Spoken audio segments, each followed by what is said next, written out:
What's up, and welcome to another Bills Report. You know what time it is, baby. It's game week, and it's time for us to get another dub. So, run that like button real quick. One time for the culture, and don't forget to subscribe, all right? Like I said, we keeping the content coming, baby, all right? Reactions, analysis, all that good stuff, all right? But, Buffalo, back on the road this week, man, going down to face the Commanders, the Washington Commanders, who are 2-0. Facing them Sunday, 1 o'clock on the road, man. A little bit about the Commanders. Like I said, coming in 2-0, they beat Arizona in week 1, won in a nice shootout versus the Broncos in week 2, 35-33, so they were able to score. Offensively, they got some guys, but really, when you're talking the Commanders, to me, it starts with them and their D-line.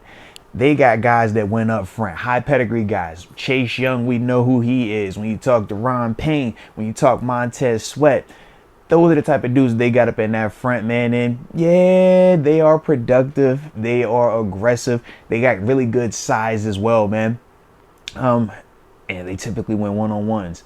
When you look at what they were able to do against Russell Wilson last week, I think they sacked him 7 times and hit him 14 times. That's how they get out of stadiums, man. They cause havoc up front. So obviously for us, that's going to be critical. Because we know the big thing with our offense, number 1 is the protection, but number 2 is just decision making with Josh, right? But I ain't worried about the second part because we already seen Josh know what to do with the rock in his hands. But that first part in terms of protecting Josh, that's the part that we got to be buttoned up on again. We think about week 1 versus the Jets. Their front were able to, cause a little bit of pressure on Josh, make him just, do some uncharacteristic stuff. But then when you think about last week versus the Raiders, night and day performance, right? Zero pressure when you're talking about making Josh really feel uncomfortable, feel like he had to, extend and scramble and stuff like that. That really wasn't the case. This week, man, we needed to look more like how it did in week 2.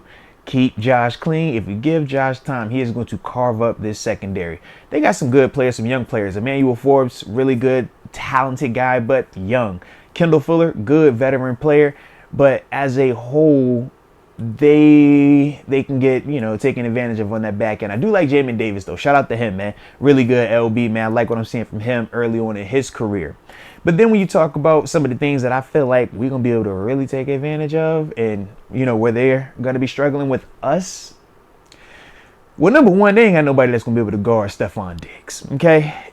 Diggs is going to get the treatment. You know how he does. Double coverage, safety rolling over top. Got to do that. Gabe Davis, you balled out last week. We need another one of those performances this week, all right? But the next part is on their offensive line. Woo, cha. The same way we over here talking about our offensive line and how they're going to have to match up Deion Dawkins, Spencer Brown potentially versus, Chase Young, Montez Sweat and them boys.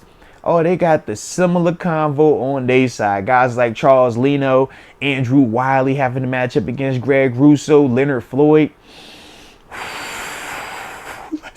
Let's go. Then that interior part of the O-line. I mean, guys like Cosme, Charles. I think Gates is the other guy.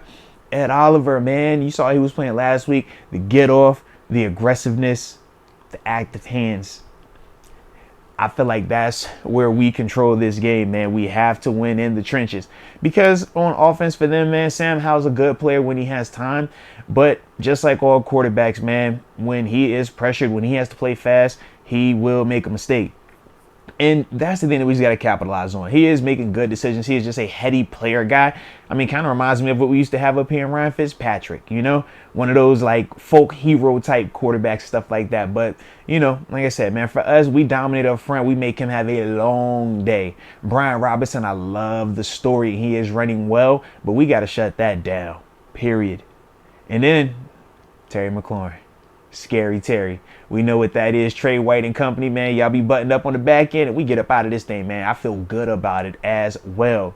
But like I said, man, the Commanders, they definitely are tough up front and they can score. We saw them put up 35 last week, but ultimately, man, that was the Broncos. This the Bills. So you know how we feel about it, man. I like us winning this going away as well, man.